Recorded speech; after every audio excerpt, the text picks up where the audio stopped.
Muri minsi nakubwira nti aba minsi gute nta kibuno urumva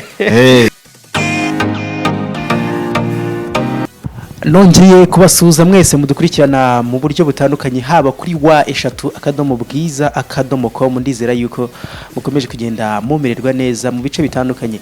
Ushaka kudukurikirana hano kuri YouTube channel ugakanda kuri subscribe kugira ngo ibiganiro tubageza buri munsi bijye bibageraho buri uko winjiye kuri YouTube yawe cyangwa se ujye ubona notification ukibuka nyine gukora aho ngaho handitse notification kugira ngo ujye ubona buri kiganiro cyose kigezweho ako kanya.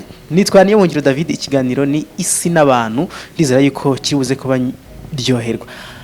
Dufite ibintu byinshi cyane turibuze kugarukaho uyu munsi turi bwibande kuri Miss Rwanda.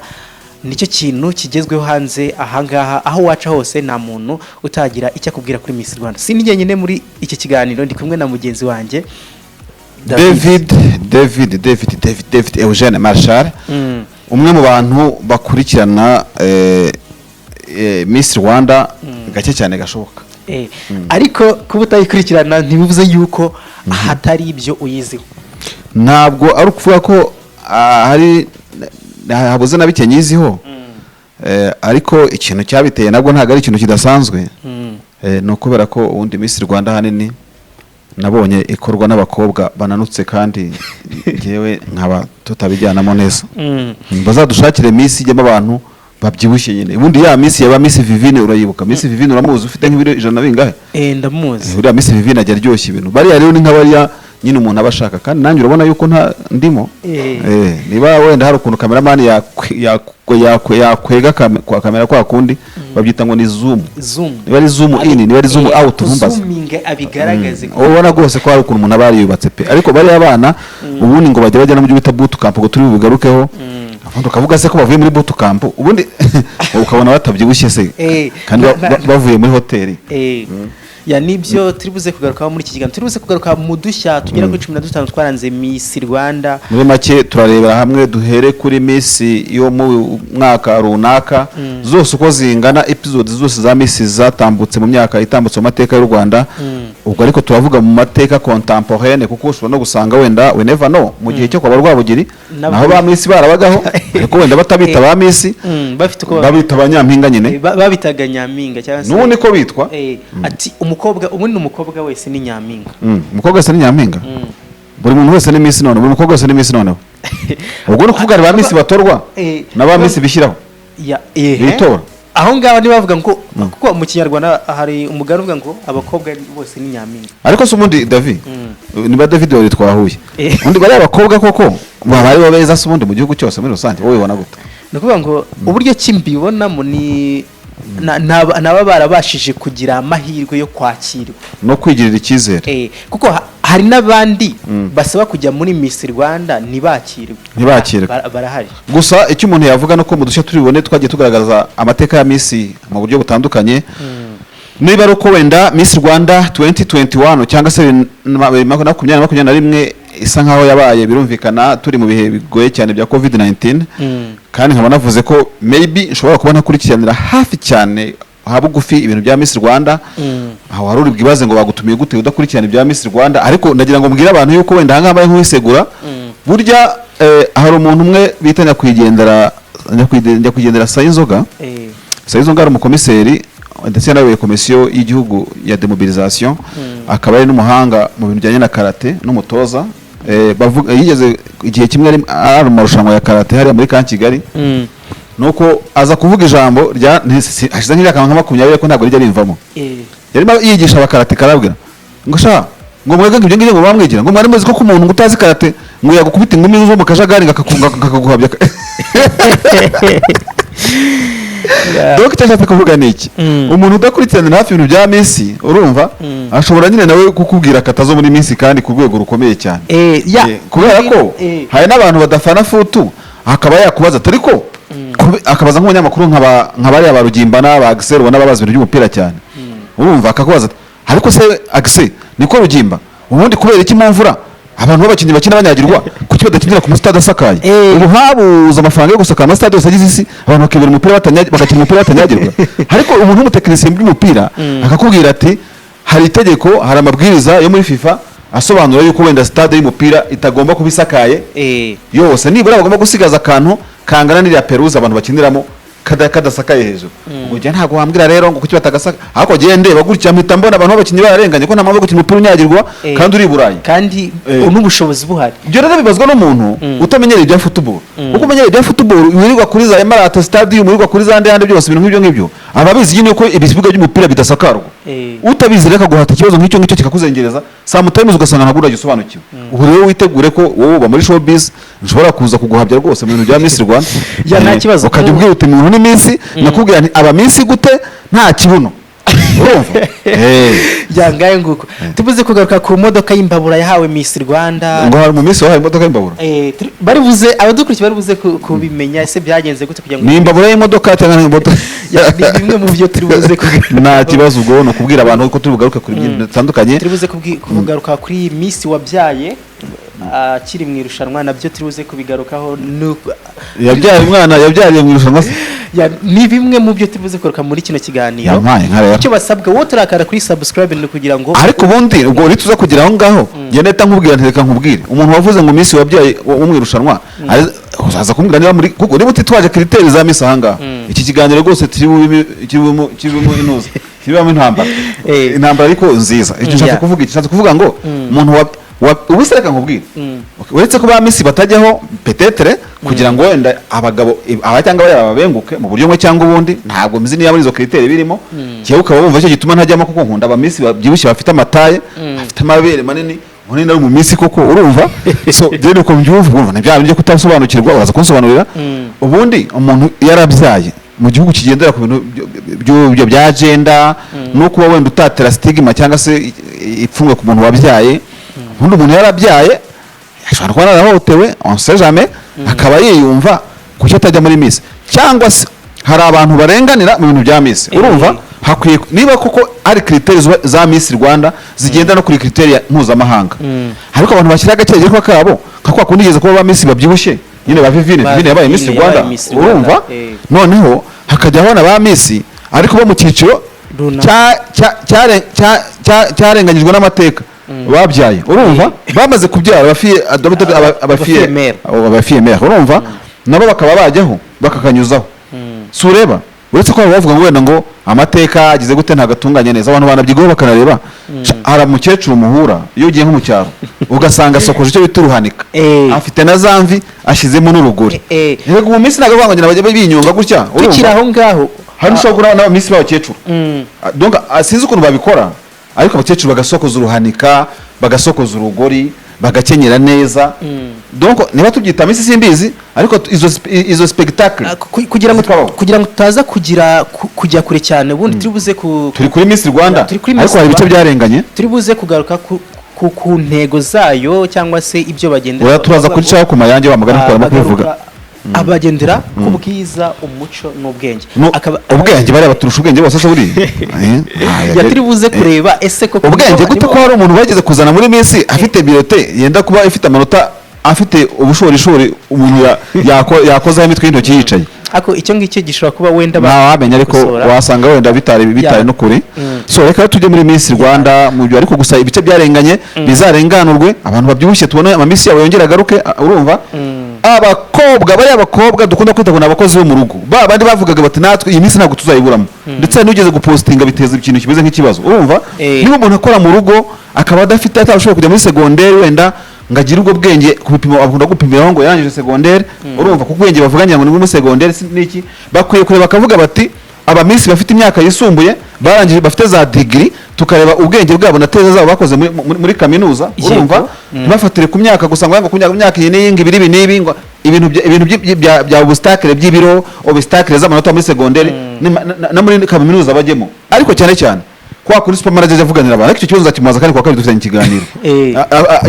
ikiganiro inspiring n'abantu bashobora kuba avuga ati ndi umukozi wo mu rugo urumva n'urugero kandi ndi mwiza, bashyiraho na Miss y'abantu baciriritse ariko bareba ukuntu badingisa kandi bikakubika ryo. Hari n'abantu benshi baba barabuze amahirwe y'uburyo kibakinjira muri Miss Rwanda tuvuge kubera akantu kamwe. Naho zengaruka nk'ubu buryo wenda bwatewe n'icyorezo cya COVID-19 bwo kuba baragiye bohereza ama video urumva. Hari nk'umuntu washoboraga kuba yayitabira ariko bitewe n'uko nta bushobozi afite bwo kuba yakora iyo video ngo ayohereze bikarangira atayitabira. ariko David uzi ukuntu buriya byaryoha hari akagari kamwe ese ndabyibuka neza ariko birashoboka akagari bita Kanyangese abantu b'Ikanyangese ndabasuhuje cyane niba abakurikiye Bwiza TV bakurikiye ikiganiro cyacu. Kanyangese ni akagari kari mu murenge wa Rugarama akarere ka Gatsibo mu ntara y'Iburasirazuba ni hafi n'ahantu bita Rwagitima.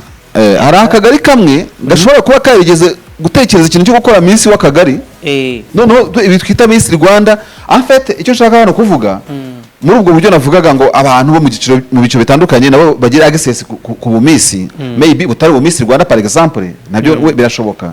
hajyaho alternatives zitandukanye abantu nyine badingise bagaragaza ubwiza n'ubwenge kuko nabivuga mu kanya nshatse kuzana rero ino example y'akagari ka Kanyangese ko nibuka neza ko mu 2015 hari abantu nzi bigeze gushaka kuorganiza Miss y'akagari urumva bisobanuye ngo na wa muntu tuvuga ngo wenda n'umukozi wo mu rugo petetre urumva nakoze kubagarukaho nta kibazo gimafite urumva no kuvuga ngo wenda ngo jewe ngo ncuruza meet you kandi urumva kamwe mushobora gusa icyo bivugiye ibi ngibi ushobora kuba uri muri ya byiciro ariko hari critères za Miss Rwanda nk'izo z'amanota n'iki cyangwa imishinga runaka wenda abantu banapresenta donc ugasanga ntibyoroshye ariko nyamara ku rwego rw'akagari umushinga wawe wahitinga sibyo ku rwego rw'abacuruzi ba meet you nka MTN kuriya kuntu cyangwa za Tigo zifite bana bakobwa ikavuga utuntu cette fois-ci on va organiser amarushanwa ya Miss Rwanda mu bakobwa bacu b'abagent batanga miti urumva yego bakababwira bagapostra bakabaha criteria bavuga wacuruje menshi bavuga wagize gute akaza kadingiza ibintu bigacamo. en fait yashatse kuvuga ngo ibintu byinshi biri ku rwego rw'igihugu bikwiye kuba decentralize bigahera hasi bikazamuka kandi bikaba umuco. ejo nibyo twavugaga na mugenzi wanjye Denis twarimo tuganira tuvuga ku bintu bitandukanye ariko tuza kuvuga ukuntu ubu ngubu habaho bare nationale urukerereza par exemple ntabwo ikiganiro cyawe nkiyobeje muri street turi mu kiganiro pourquoi bare nationale pourquoi pas hatariho bare de district no kuvuga hatariho bare y'intara bare ni bare ababyina urukerereza urumva bigahera ku kagari kuki hataho bare y'akagari none se twarimo tuvuga ku bijyanye kwanga abantu ng'abanyarwanda ngo ntibizihirwa ngo ntago bishima ngo ntago bagira gute kiriya cyegeranyo cyari cyasohotse ariko ibintu byose bipfira muri organisation. ni kuvuga ngo wavuze ku kintu cya decentralization ya Miss Rwanda kuvuga ngo kuri Miss bihera ku muturere bakazamuka ku rwego rw'intara aho ngaho uramutse uvuze yuko nta decentralization yashyizwemo aho ngaho bashaka kuba bagutera amabuye. oya reka nkore ku batantera amabuye nanjye nkahita mbatera ndi urumva iryinyo rikahorera irindi. en fait icyo nashaka kuvuga aha ngaha ntabwo ari muri ya cadre yaba ifite focus cyangwa purpose ya Miss Rwanda no ndashaka kuvuga ngo Miss District Miss Gatsibo Miss Nyagatare ryigenga ritari relative na Miss Rwanda ndetse bidafite naho bishobora guhurira abantu bakavuga bati wenda turi ishyirahamwe ry'abadamu uyu muryango w'abadamu ba mu karere ndetse ukuntu witwa mu mvugo wenda uko witwa ubu ngubu urumva cyangwa se abandi bantu baba private sector nkuko uzi ko ni Miss Rwanda itegurwa na EAP kandi ni muri private sector nabikorera n'ubundi urumva n'ubundi bakavuga bati i Kigali au niveau national ni EAP itegura Miss Rwanda ariko hari n'abandi bantu mu turere peut-être bashobora no kwishyiramo bagategura nkuko habagaho za Miss ba kaminuza mubizi se hakabaho ibigo bya secondaire nyine bikongerwamo imbaraga ku byo secondaire uyu mwaka nibura igira icyo kintu cya Miss uri kubona icyo nshatse kuvuga bakavuga bati buri kaminuza zongeze iminjire mu dufu twagiye tubona ba Miss kaminuza mu myaka yatambutse ubu ntabwo bikuze kugaragara byaratangaga umusaruro ariko se kubera icyo umurenge utakwishyira hamwe erega iyi ni entertainment urumva y'abaturage burya mu bintu bigize abaturage harimo no kuruhura ubwonko ariko binafite purpose none bakavuga bati abakire bo mu karere babishoboye bamuhembe ni ibintu byoroshye kandi birashoboka ni ibintu byoroshye kandi bishoboka rero ino Miss Rwanda turi bugaruke mu kanya mu masaha mu gihe kirambuye tubiva umuzingo yewe icyo kintu nasaga n'uvuga ngo hakwiye gukosorwa kandi simbishyira kuri leta cyane bishyira kuri no société civile na secteur privé hakwiye gukosorwa ikintu cyo kubona ko hari abantu benshi bashobora kuba bataka bacikwa urumva n'aya mahirwe ku murenge ku mudugudu kuzamura uko strategy y'ubutegetsi bw'u Rwanda yubatse kandi bagombye kuyagira ntibyitwe Miss Rwanda bikitwa Miss Murenge Kiramuruzi Miss Murenge Biryogo urumva abana bakigaragaza kuri nivo zaho byaba ngombwa none se muri football ntabwo ujya kubona ko abantu bakuze kunenga ikintu cy'uko wenda hari amakipe atagira junior amakipe yose ari senior pipiniere nayo yaba pipiniere ya Miss Rwanda abo ngabo bari Miss w'imirenge n'utugari n'iki wenda bagenda batsinda mu masiba bazamuka bakagukira ku karere we never know batangira gutinyuka peut-être d'une façon de l'autre bakazaritabira Miss Rwanda nubwo bitaba bireretinga cyane cyangwa Miss Rwanda ikaba yagira nkuko Ferwafa igira uruhare mu gufasha amakipe mu mantuze mu organisation yayo mu makipe igafasha n'ama academy urumva hakaba hawo n'ama academy wenda Miss Rwanda ifite experience yashyiramo imbaraga bikaba nka pepiniere nubwo itabuza aba Miss ariko zo kongera perception ya Miss muri societe aho turibuze kubigaruka twazabirebaho cyangwa se wenda twanabiviraho cyane turibuze kubigaruka wenda nitumara kwinjira kuri Miss Rwanda none rero muri aka kanya mu gice cya kabiri iki kiganiro rero tunatugeze tugiye kwinjira mu bintu bya twakwita ngo nk'udushya twaranze Miss Rwanda mu mateka yayo kuva Miss Rwanda ya mbere yabaho Miss Rwanda ya mbere yabaye ryari David twihuse Miss Rwanda bwa mbere yabaye ni irushanwa ryatangiye mu mwaka w'1992 ariko risa nk'ritarahawe agaciro nyine muri uwo mwaka kuko ritari riteguwe neza imitegurirwe yaryo icyo gihe ntabwo yari kuri standard nk'iyo uyu munsi wa none iririho muri ikintu se barineguraga n'iki muri uwo mwaka nukuvuga ngo mu mwaka w'1992 Miss Rwanda isa nk'itarabaye nyine nk'uko bivugwa muri uwo mwaka abateguye iryo rushanwa ndetse n'abaryitabiriye basaga nk'abatiteguye byarangiye abakobwa batsinze nta bihembo bahawe ndetse n'uwabaye Miss amenywa na bake cyane barimo abaryitabiriye gusa ibi bituma uyu mukobwa cyangwa se uyu Miss adashyirwa ku rutonde rwa ba Miss igihugu cyagize nukuvuga ngo icyo gihe byarabaye mu bwiru nukuvuga ngo ahangaha biragoye kuba wamenya ngo ninde wabaye Miss Rwanda mu mwaka w'1900 none se kuki abantu baribara kandi byarabaye ntibimenyekane cyangwa itangazamakuru byari hasi cyane cyane ko icyo gihe igihugu cyari mu bihe bijyanye n'intambara ntago nibwira ko ari Miss yari yoroshye mu mitekerereze ya muntu urabizi ko igihugu kirimo intambara kitari umutekano n'ibintu nk'ibyo ntago bikunje kugaragara cyane gusa nkuko twagiye tubishakashaka tukabona abagiye babyandikaho uko amateka n'iki byose agenda byandika bivuga yuko mu mwaka w'1993 habaye irushanwa rya Miss umuntu yavuga ko ari ryo rushanwa nkuko bamaze kubivuga ryo no ryagiye kuri public rimenyekana waritsinze aho ryatsinzwe nande inshuti yanjye ndavuga ngo iri rushanwa ryatsinzwe n'uwitwa Miss Uwera Derira ndetse hari igihembo yaje guhabwa ndetse cyaje yahawe amafaranga 50,000 by'amanyarwanda iri rushanwa rero ngo ryari ryagiyemo abakobwa batandukanye bageze ku 10 kuko urumva ko muri iki gihe babara abakobwa benshi ariko muri mwaka w'1993 uyu Miss Derira Uwera yarahatanye n'abakobwa nyine bagera ku 10 kumaze kubivuga ikindi kandi agashya gasa nkaho kakirimo bivugwa yuko uyu mugabo twakunze kubona mu ba MC ba Miss Rwanda muri no myaka yavuba bita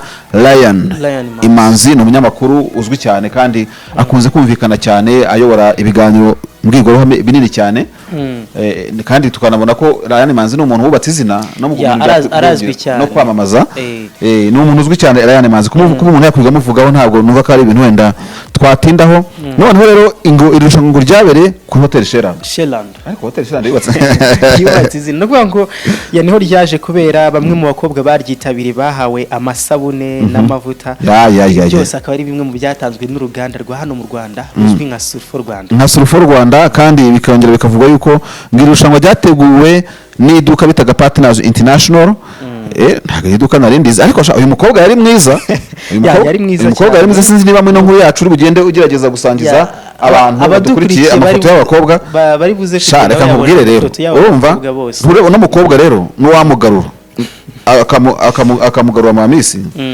ndakubwiza ukuri Uwera Derira yabarangiza rwose yabatsinda pe irushanwa rya kabiri David twihuse byabaye rya gatatu nako ryabaye ryari mu mwaka bigenda gute no kuvuga ngo hagati y'umwaka w'1994 na 2008 nta Miss Rwanda wigeze atorwa imyaka igera kuri hafi 10 n'ingahe nine yose ku myaka 14 yose nta rushanwa rya Miss ribaye nukuvuga ngo ibi byose byatewe n'ingaruka za jenoside yakorewe abatutsi nyine mu mwaka w'1994 urumva igihugu cyari kiyubaka kivuye mu ntambara hamwe utekereza uti ariko umanza n'ukuntu isi igenda itera imbere abantu bafite n'ukuntu bagenda bahindura imitekerereze n'ubu nacyo kintu wenda umuntu yanavuga yashimira Miss Rwanda 2021 aho wenda abantu batekerezaga yuko COVID-19 era turimo muri no minsi abantu badashobora gutegura amashanwa nk'aya ngaya ariko ukabona ko EAP niba ntibeshye ari yateguye n'indi rushanwa bagerageje bakavuga bati no iyi ni commitment ikomeye cyane ari nacyo abantu tujya tuvuga kenshi tugaruka ku bya covid ibintu nk'ibi ngibi wenda Miss Rwanda iba yakoze nubwo bavuga bati ntibyagenze neza nkuko byajyaga bibaho uburyo ubu n'ubu ibyo ngibyo ngewe ntabwo byari byo mbirimo ni icyerekana ino commitment y'abantu bategura Miss Rwanda yerekana abandi ku n'ibindi bikorwa bagenda basubika amashampiyona y'iki n'iki bishobora gutegurwa bishobora gukorwa urumva kandi ahubwo abantu babyigireho bigire kuri aba bantu nkavuga ngo big up kubategura Miss Rwanda kuko batacitse intege muri covid-19 nkavuga ngo niriya myaka bishoboka ko muri ino myaka 14 yashize niyo baza kubitegura bitari kwanga kuba ariko wenda ubwo ngubwo izi mpamvu zitangwa nizo ntarimo kwemera ntabwo nzimo kuzemera kuko jenoside yarangiye ku itariki 4 z'ukwa karindwi mwaka w'1994 wenda ukareba nibihe byakurikiyeho ukuntu abantu bakiinstara bakitegura bagira gute ukaba wavuga uti 95 yashaka gutambuka 96 tukayinjizamo gakeya ariko guhera ni buri 97 98 2 muri za 2 byarashoboka oya imyaka 14 navuga yuko twabaye nk'abantu barangara yabaye myinshi cyane Miss Rwanda itabaho indi Miss Rwanda rero yo kushuro ya kane yabaye mwaka w'2009 iyi Miss Rwanda ikaba ari Miss yavuzweho cyane ivugaho byinshi ndetse izamo izina n'ubu ngubu rizwi uvuze muri porogaramu ya Miss Rwanda nka Miss twavuga ngo aje guhindura ibintu Miss Bahati Grace yabyakira Miss rero yabyakira ngo uyu mukobwa watowe abanyarwanda basa n'abari bagiwe nyine rino rushanwa rya Miss Rwanda bitewe n'imyaka yari ishize ritaba yaje kubyarana n'umwe mu basore bazwi cyane hano mu Rwanda bitewe n'umuziki we azwi nka AK8 Kavuyo baje kuba babyarana nyine ndetse uyu mukobwa yaje kumarana ikamba imyaka 3 icyo gihe cyose hari ataratorwa uwamusimbura hari mu mwaka wa 2012 kugeza icyo gihe yaragifite irino kamba no kuvuga ngo Miss Bahati afite amateka yihariye yo kuba ari umuntu wongeye kongera kunyu mu bintu bijyanye na Miss Rwanda ikongera ikaryoha igahitinga ikindi rero abantu bavuga yuko ngo Miss Bahati yabarabyaye ngo agifite ikamba rya Miss numva none ko habarimo kwegizagera kuko niba yaramaze imyaka ingana gutya 3 afite ikamba nta kintu cyamuhuzaga kubyara kandi ikindi navuga ntabwo nzi neza niba muri critères za Miss Rwanda haba harimo gutanga test de grossesse donc intuze oya byumvikana Davis naho ntuwarenga muri critères zabo harimo zo umuntu kadatwite ahangaha muri icyo gihe ubu ngubu barabivuguruye mbere ntabwo umuntu wabyaye yabaga yemerewe kwitabira none se bakubwiye yuko yagiye mu irushanwa asanga mu mwana cyangwa se ariko nanone baravuga ngo hano biranditswe ngo uyu mukobwa watowe abanyarwanda basa n'abari bagiwe abandi basa nk'abarimo kumenya bwa mbere ibya Miss Rwanda yahuye n'ibihe bitoroshye birimo kuba yaramaranye ikamba imyaka 3 hataratorwa umusimbura ibi byanamukururiye kuvugwa cyane igihe yabyaraga umwana w'umuhungu yabyaranye n'umuhanzi umwe wavuze haruguru Kate Kavuyo urumva bisobanuye ko rero no mukobwa ntabwo yabyaye uribura peut-être muri uwo mwaka yabonye intuza ahubwo ubona imyaka yatwaye n'imyaka ngahe wenda ahangahe impamvu babivuze kuba yaracyambaye ikamba rya Miss Rwanda akabyara rega ntabyo yasabye ubundi yarazi ko Miss Rwanda azabona umusimbura noneho wega ushobora kufite inshuti ufite nk'umukobwa umusore mukundana no mu Miss ukavuga uti rero inshuti yanjye niba utegura ubukwe niba utegura kubyara kugira gute ibintu nk'ibyo n'uburenganzira bwa couple ushobora kwihangana nkajya muri iyi Miss Rwanda ku mwaka utanzabona usimbura umusore akavuga ati reka mpowe nzagutegereza none bamuragiye habaye wampeshuma umwaka urashize undi mwaka gusa umuntu ashaka umwana cyangwa umusore ashaka kwibyara n'umukobwa byamubuza kubyara ngo afite ikamba rya Miss umwaka umwe biroroshye ariko imyaka 3 umuntu ushaka kubyara cyangwa se nubwo tutazi niba Miss Bahati yarabyaye mu buryo yateguye cyangwa atateguye ikiro gusa nuko yabyaye ntabwo mbona ahantu wenda bimekinga niyoze cyane kereka yaza kubyara muri uwo mwaka yatorewe ikindi nakubwiraga muri aka kanya muri critères za Miss Rwanda ntabwo nzi neza yuko umuntu wese ugiye kuba Miss Rwanda bamupima ikizame cyuko ashobora kuba twite cyangwa atwite burya wewe wanakwisanga wabyaye kubera yuko Miss nibimara umwaka indi mara amezi 9 birashoboka wayijyamo rwose yarasamye yabyara wenda simbisobanukiwe neza cyane wenda ariko hari igihe umuntu ashobora kuba yatwita inda ntigaragare cyangwa se urumva akenshi inda igaragara mu buryo butandukanye indi ishobora kugaragara mu buryo tureba nk'indi igeze nko ku mezi nkangahe runaka ukavuga uti umuntu aratwite ndabona ahari mu nda hari ikintu kirimo urumva nta mubyeyi wahishinda uko biri kose ikindi indi ishobora kugaragazwa na test z'ibizami umuntu yakoresheje yaba ipimwe mu maraso cyangwa ipimwe mu kizami cye kindi wenda runaka ikindi noneho wavuga ni ibimenyetso umuntu ashobora kwiyumvamo aha ntabwo tubatinda ariko icyo nakwemeza cyo nuko kuba Miss umuntu mu Miss ashobora kutwita akanabyara ntabwo ari igitangaza. Nyamuneka umumisi wazumva ko atwite ntazagire ngo nipfume ega ririya azayitwita ibyare mije kuzamura umwana w'umukobwa azayitwita ibyare kandi icyo gihe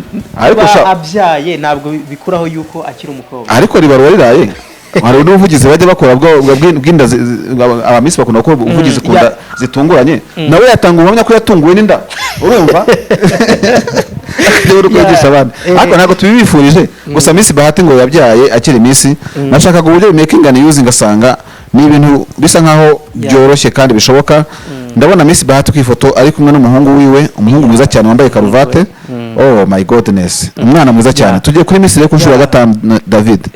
Akandi gashya kabaye kuri hari mu mwaka wa 2012 Miss Aurore ntiyambitswe ikamba na Miss Grace yari asimbuye. Byagenze gute rero? Uyu munsi wa none uburyo ki Miss Rwanda irimo gukorwa turabibona nko mu ijoro ryakeye Nishimwe Naomi yambitse ikamba Ingabire Grace.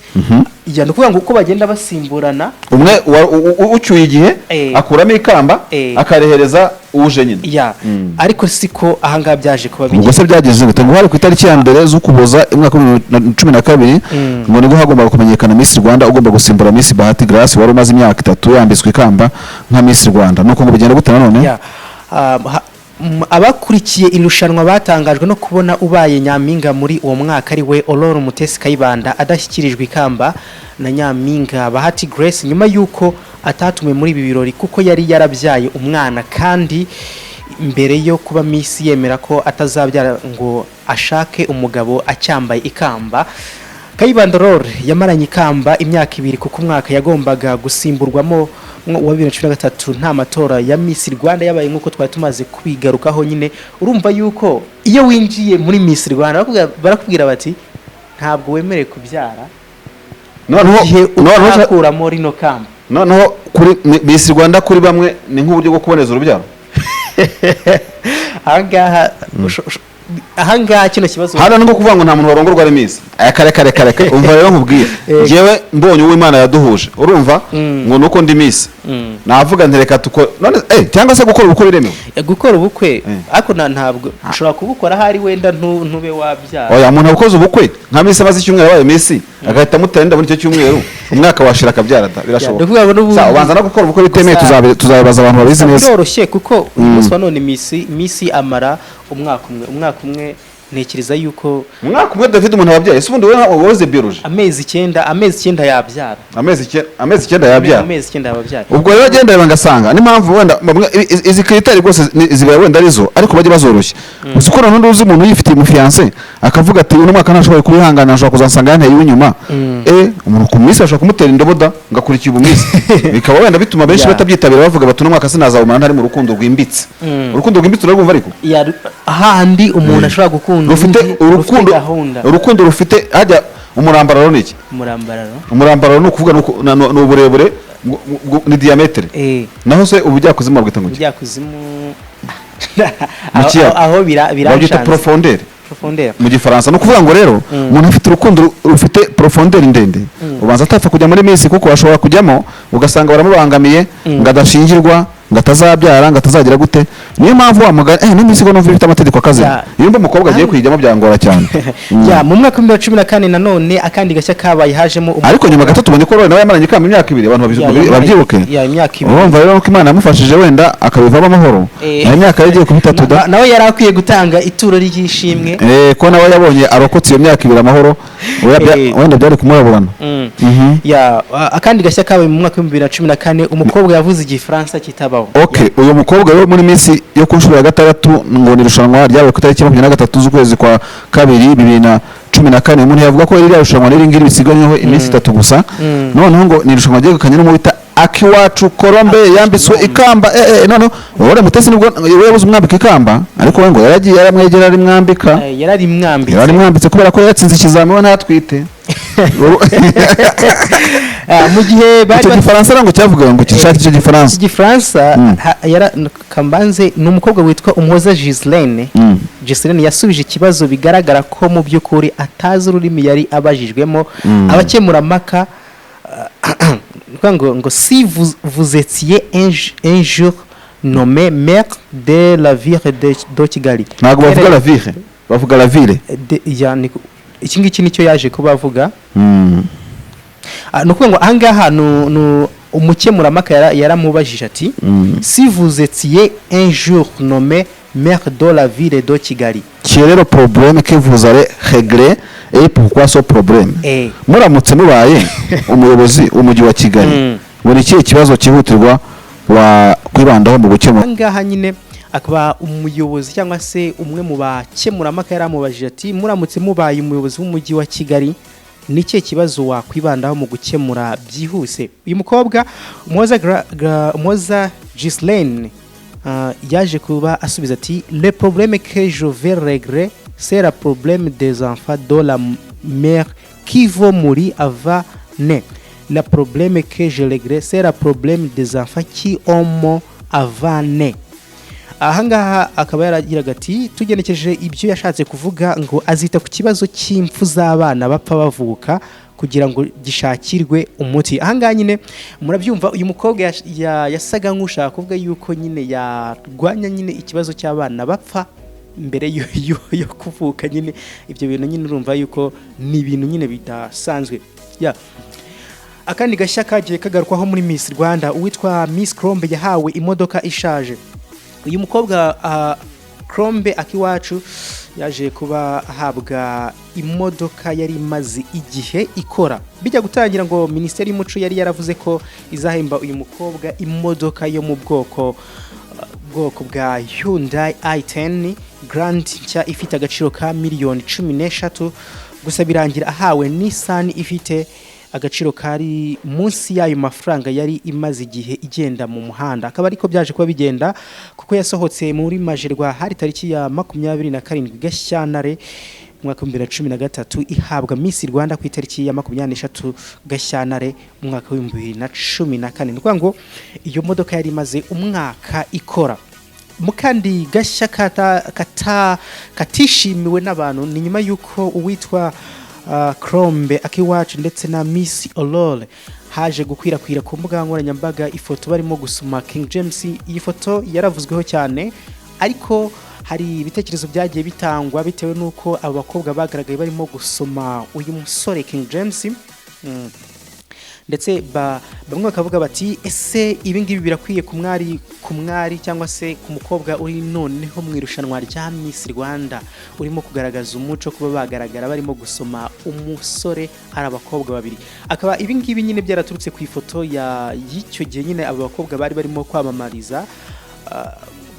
kwamamaza imwe muri kompanyi hano mu Rwanda, ariko siko byaje kuba bifatwa nyine n'abantu babibonye, bo baje kubifata mu bundi buryo bw'uko bidakwiye umwari w'u Rwanda.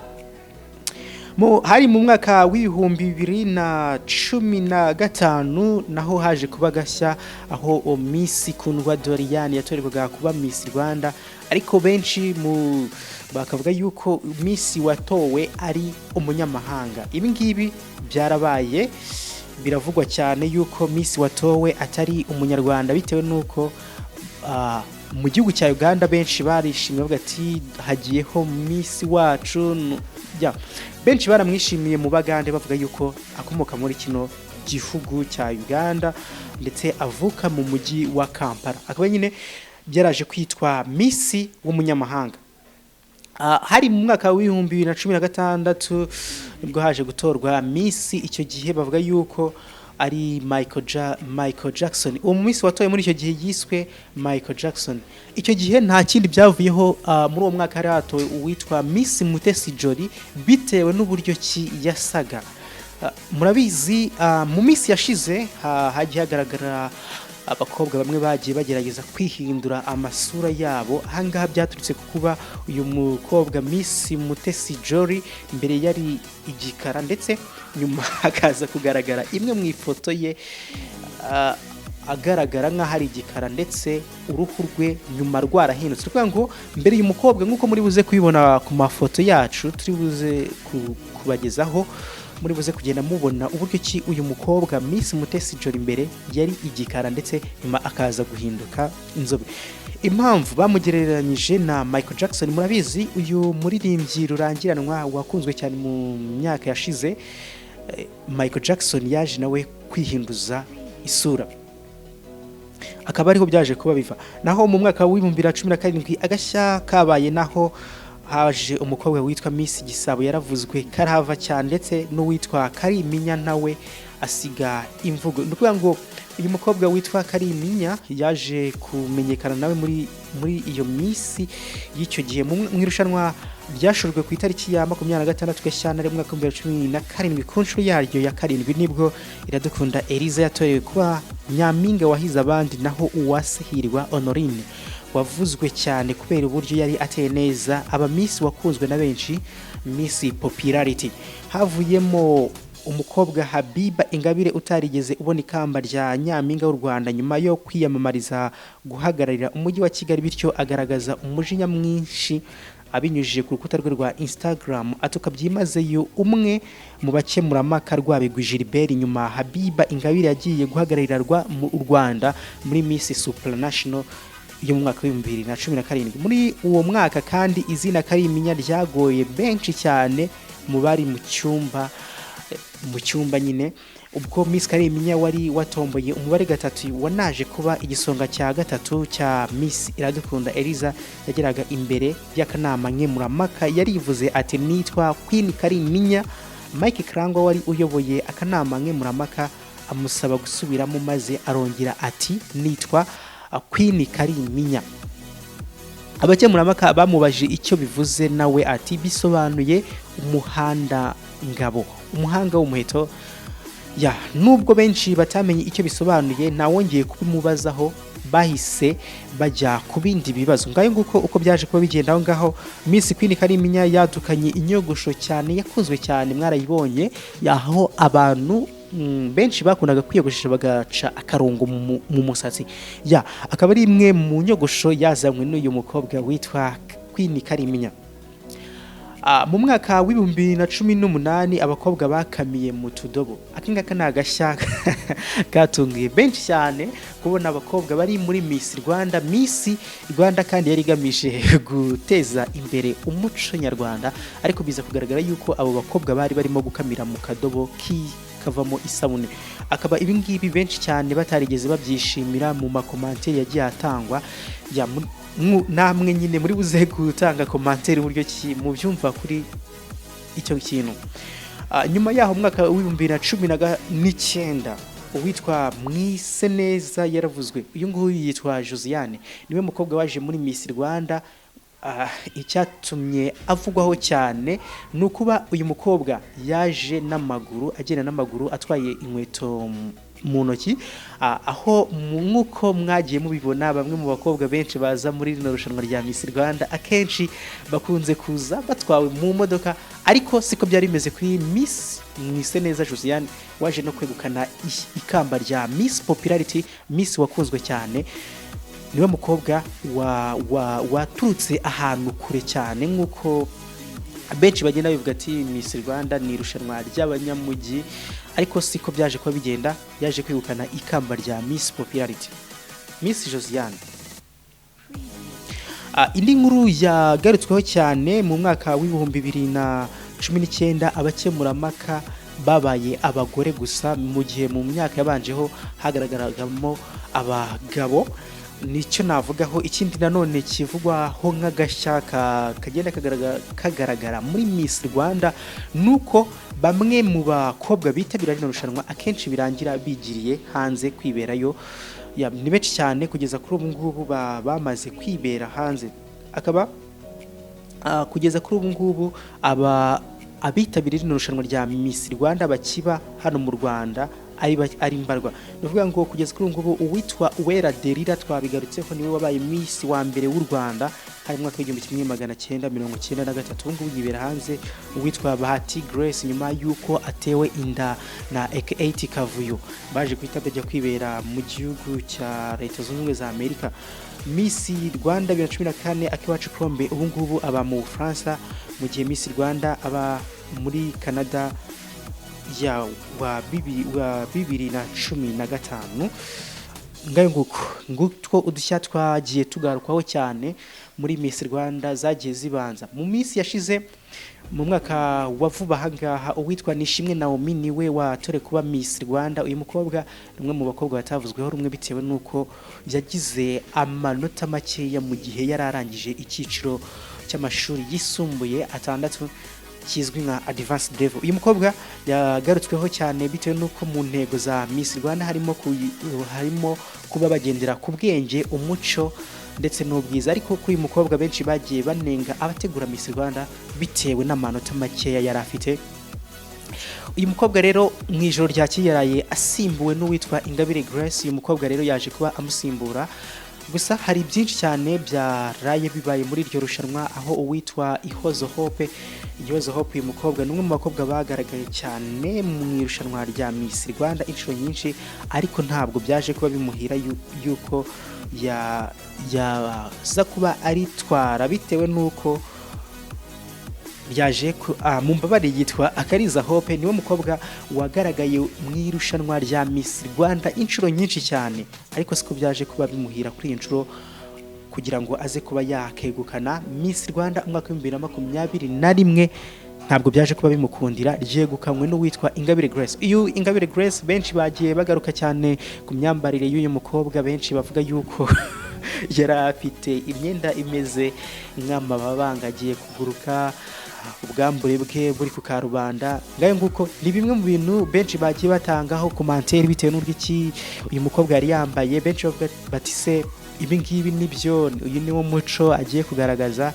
Ibi ngibi bigarutse nyuma yuko uwitwa Miss Mutesi Jolly nawe mu minsi yashize nawe yaje kugaragara, yari umwe mu bakemurampaka ba Miss Rwanda yambaye igice cy'indake kiri hanze. Mwarabibonye muri video twabanje kubakorera, ariko uyu munsi wa none uyu mukobwa Ingabire Grace nawe niko byaje kuba bigenda. Abantu mwakurikiranye Miss Rwanda mwabibonye, ndetse muri buze kubasha kugenda mubibona ku mafoto turi buze kugenda twifashisha muri kino kiganiro, aho akaguru ke kari hanze nyine ubwo yari arimo kwambikwa ikamba rya Miss Rwanda mwaka 2021. Ndabashimiye mwese twabanye muri kino kiganiro isi n'abantu, ndizera yuko cyabaryoheye.